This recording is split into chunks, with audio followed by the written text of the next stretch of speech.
Since, we are talking about, the design and role of instructional materials for language curriculum design.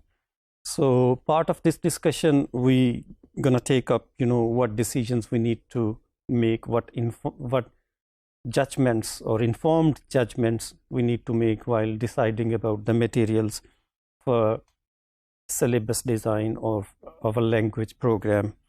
So this involves very much the nature and scope of the materials. And, we have already talked about the quality, the nature of materials and their characteristics. I mean, they should put learners at ease, and they are prone to develop confidence, and they are, striking the balance between the teachers and student, giving them equal share. So we need to understand what sort of decisions we need to make while writing materials, right?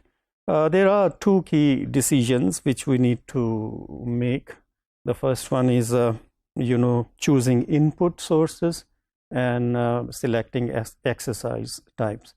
We will just focus on choosing input and sources. So, like I said before,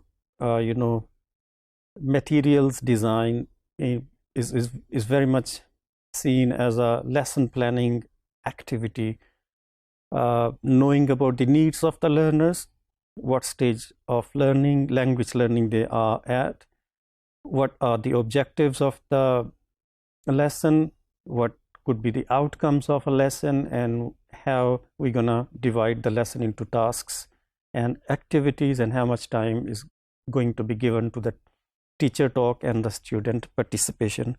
So choosing input and sources, we'll first discuss this element, and in the coming module, in the next module, we'll see selecting exercise types and their significance for decisions in materials design.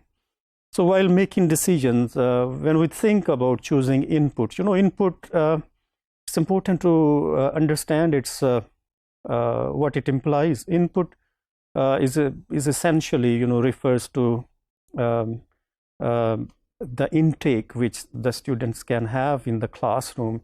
And since, input can come in the form of listening and reading, and that's what actually initiates or paves the way towards the language learning process. While making decisions about materials designs, we need to make informed judgments. For example, when we are teaching grammar, and Richards in his book Language Curriculum Design argues that we need to be cautious, like choosing grammatical items for a specific syllabus. So we need to make decisions like whether we are selecting grammar exercises from the online corpus or from some books or magazines, and what sort of listening material students need. I mean, do they need to listen transactionally or interactionally? And what sort of reading materials they need? Do they need some materials to understand the skills of reading?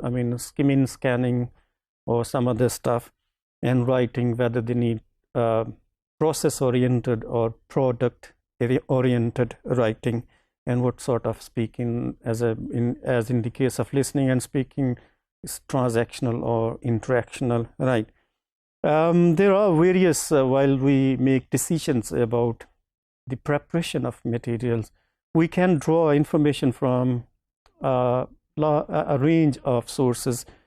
It could be the magazines, or it might be the books, or we've got loads of materials online in the form of YouTube and television programs, containing real life language input for the learners. So for that matter, we need to be aware of the copyright issues. We don't plagiarize, and we need to acknowledge the sources, and where it's necessary, we need to pay the fee or just to seek the permission for copyright issues. These are the ethical reasons which we need to be aware while making decisions about materials design.